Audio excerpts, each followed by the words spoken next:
Imagine standing in a tomb that was never meant to be opened. The air is thick with dust that's been settling for 3,000 years. And there, behind golden doors, lies a boy king whose body tells a story more horrifying than any curse.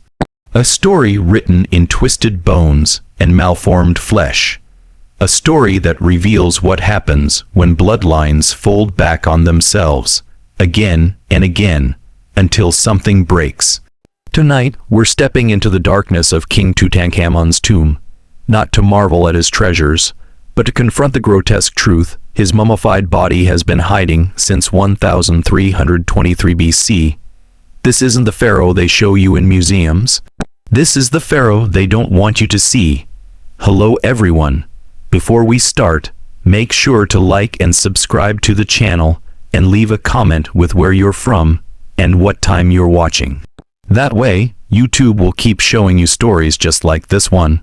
When Howard Carter pierced that sealed doorway in the Valley of the Kings in 1922, he thought he'd found paradise, gold everywhere, treasures beyond imagination, a boy king frozen in time, wrapped in linen and mystery. But Carter didn't know what he was really looking at. He couldn't have known, because the truth about Tutankhamun wasn't in the gold or the jewels or the ceremonial masks. It was in the body itself, a body that modern science would eventually reveal as a twisted monument to humanity's darkest genetic experiment. For decades, Egyptologists celebrated the discovery. They marveled at the craftsmanship, the wealth, the power of the 18th dynasty.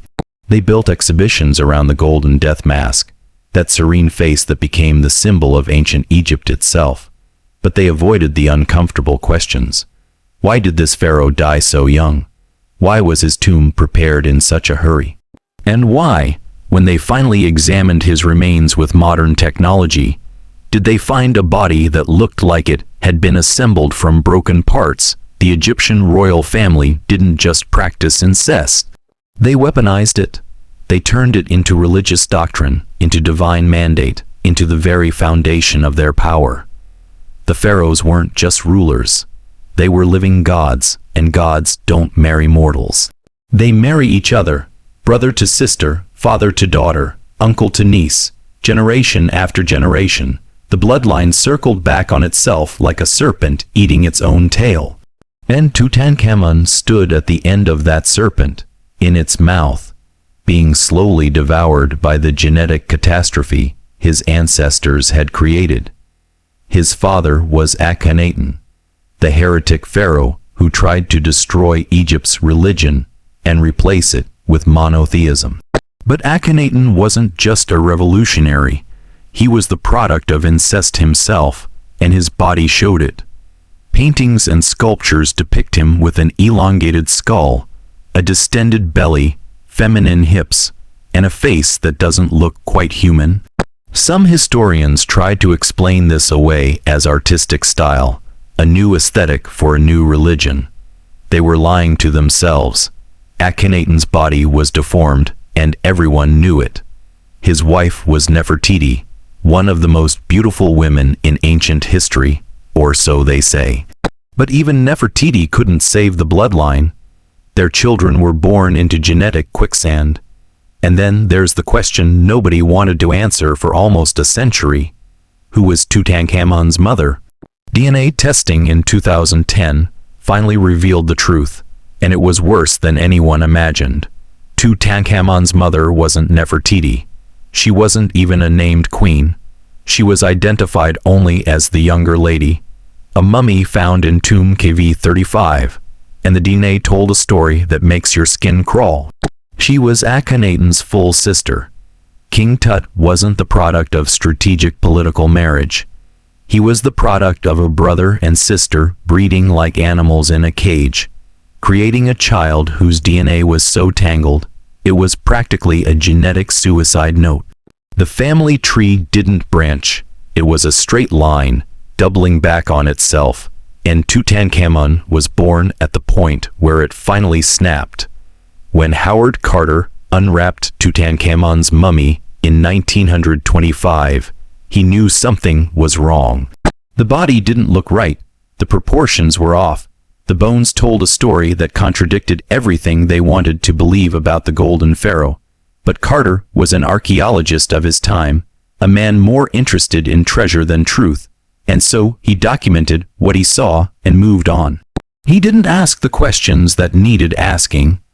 He didn't want to know why this boy's body looked like it had been broken before it was ever buried.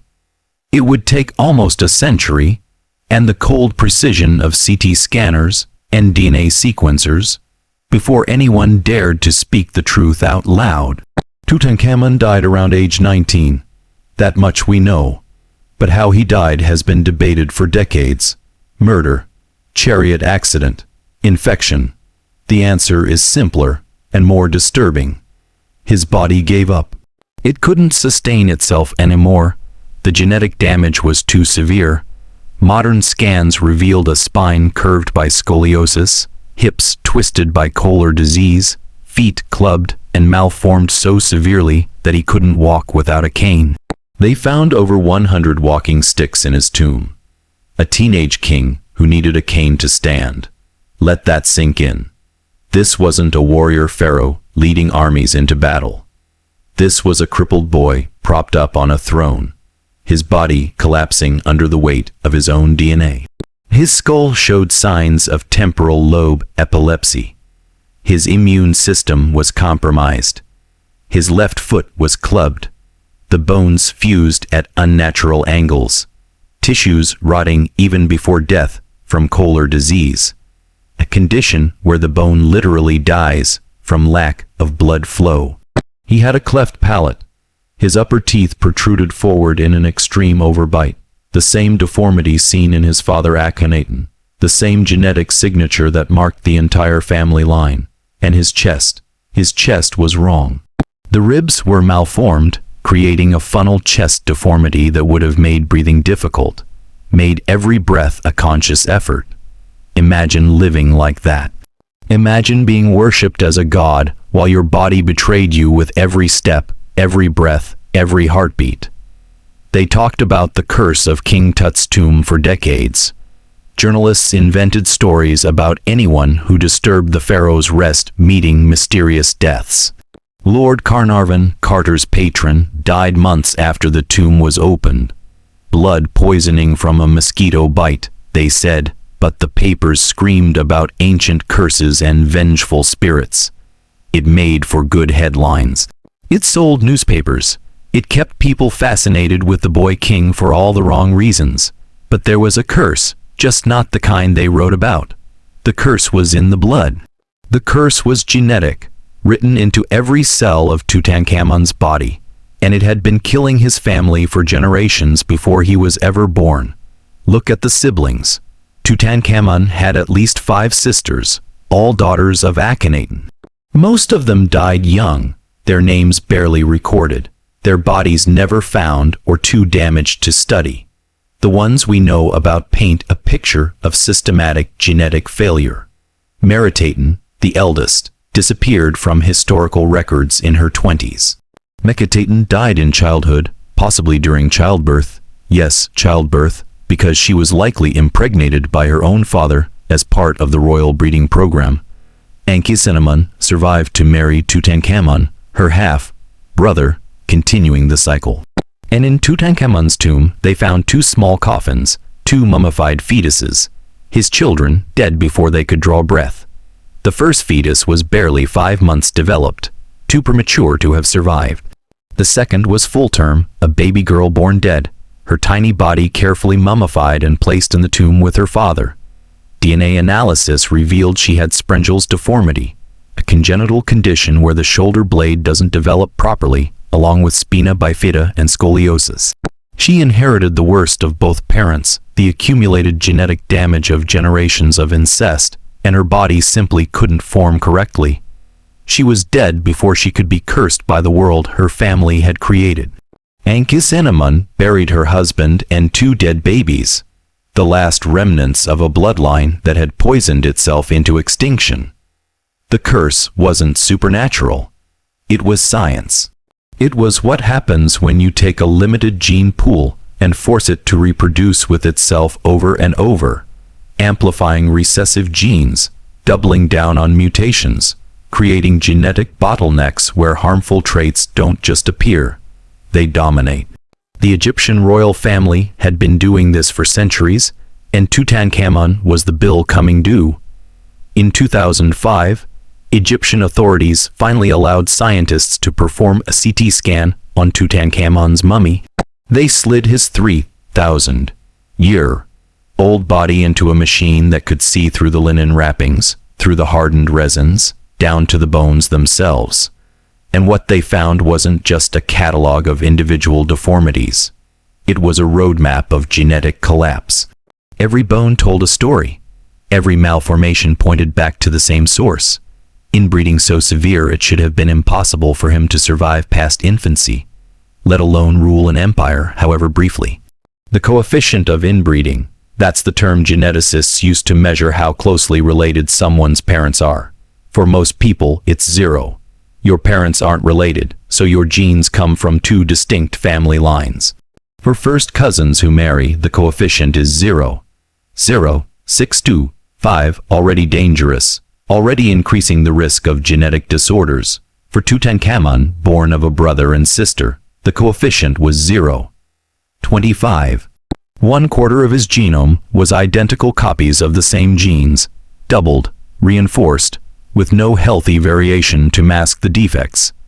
It's the genetic equivalent of photocopying a document over and over until the text becomes unreadable. Modern studies comparing Tutankhamun's DNA to contemporary Egyptian populations revealed something chilling. The genetic markers present in his family line, markers associated with bone disorders, immune deficiencies, and metabolic problems, were amplified to levels rarely seen in human populations. His body wasn't just sick. It was fundamentally unstable at a cellular level. The 2010 DNA study examined 11 royal mummies from the 18th dynasty and found a pattern of disease and early death that correlated directly with the degree of inbreeding. The more closely related the parents, the shorter the lifespan, the more severe the deformities. Tutankhamun's generation represented the terminal point of that equation. And here's what makes it truly disturbing. They knew. The ancient Egyptians weren't stupid. They saw the dead children, the malformed bodies, the diseases that ravaged their royal family while the common people remained relatively healthy.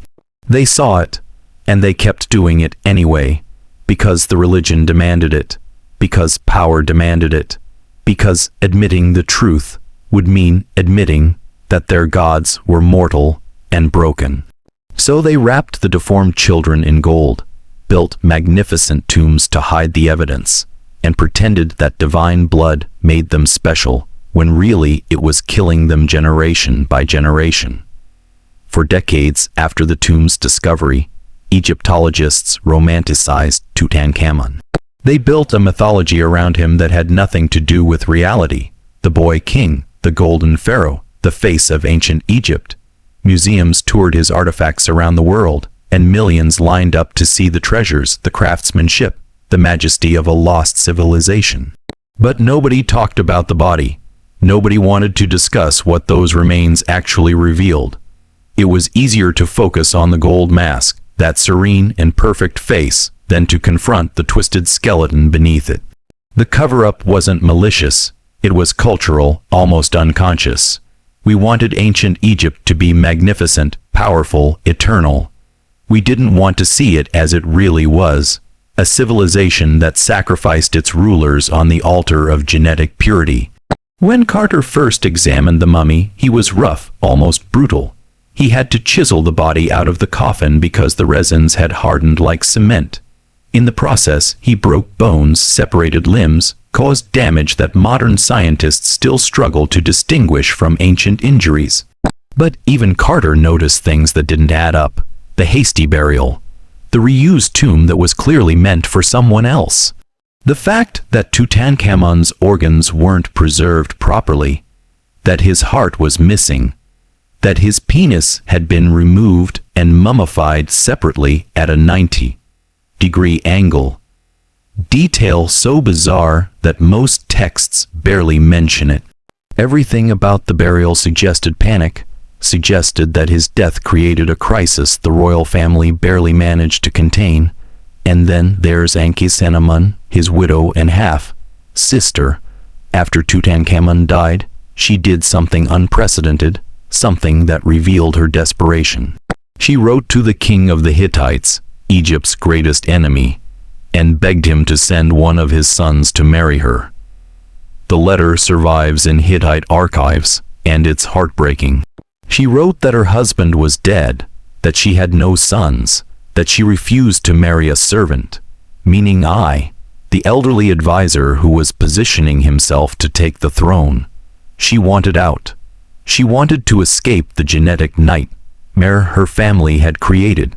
The Hittite king sent his son, a prince named Zenanza, but he was murdered before reaching Egypt, likely on I's orders. Akhenaten disappeared from history shortly after, probably forced to marry I anyway, and then she vanished completely. No tomb, no mummy, just gone. The Egyptian establishment buried the truth as thoroughly as they buried their kings. For 3,000 years, the evidence lay wrapped in linen in the Valley of the Kings. And when it was finally uncovered, when modern science finally had the tools to read what the bones were saying, there was resistance. Museums didn't want to display a crippled pharaoh. Tour guides didn't want to explain genetic disorders to tourists expecting grandeur. Even today, most documentaries about Tutankhamun spend 90% of their runtime on the treasures, and maybe 5 minutes, if that, on what his body actually looked like. Because the truth is uncomfortable. The truth doesn't sell tickets. Tutankhamun died alone in his pain, but his story didn't end with him. It echoes forward through history, a warning that nobody wanted to hear. The 18th dynasty collapsed shortly after his death. The genetic experiment that was supposed to preserve divine bloodlines instead destroyed them. I ruled for 4 years, then died. Hormheb, a general with no royal blood, seized the throne and systematically erased Tutankhamun's name from monuments, tried to wipe him from history entirely. It wasn't cruelty, it was shame. The empire wanted to forget what they had done to themselves, wanted to pretend that the heretic Pharaoh Akhenaten and his broken son had never existed. They nearly succeeded. If Howard Carter hadn't found that tomb, Tutankhamun would have remained a footnote, a name glimpsed briefly in damaged inscriptions, a mystery without a body. But the body survived, and now we can't look away. Every scan, every DNA test, every analysis reveals new layers of damage. In 2014, researchers determined that Tutankhamun likely died from a combination of factors. A broken leg that became infected, complicated by malaria, all occurring in a body too weak to fight back. His immune system, compromised by generations of inbreeding, couldn't handle what a healthy person might have survived. He probably spent his final days in agony, fever burning through him, the infection spreading, his twisted body finally giving up. And around him, priests and advisors scrambled to maintain the illusion of divine power, to bury him with enough gold that future generations would see glory instead of tragedy. What haunts me most isn't how he died. It's how he lived.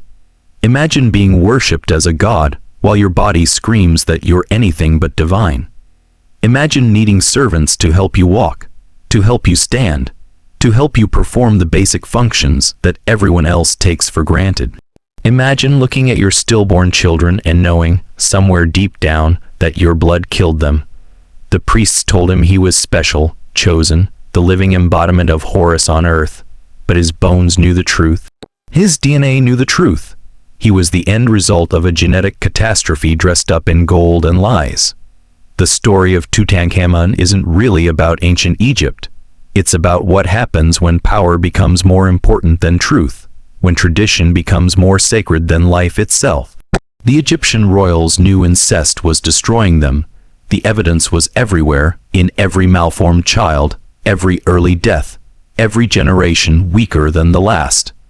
But they kept doing it because admitting the problem meant admitting their divine right to rule was a fiction. And so they sacrificed their children, their health, their future, all to maintain an illusion that was killing them from the inside. Tutankhamun's mummy is 3,000 years old, but the lesson is timeless. When you build a system on lies, eventually the bodies pile up, and no amount of gold can hide what you've done. Tonight, you've seen the pharaoh they didn't want you to see. Not the golden mask in the museum, but the broken boy beneath it. The genetic catastrophe worshipped as a god. The final chapter in a bloodline that poisoned itself into extinction. His tomb was meant to be eternal, sealed forever. His secrets buried with him in the darkness of the Valley of the Kings. But we opened it, we looked, and now we can never unsee what 3,000 years tried to hide. The curse of King Tut was never supernatural. It was written in his bones, coded in his DNA, and it's been staring at us from inside that golden coffin since the day Howard Carter broke the seal. Sweet dreams.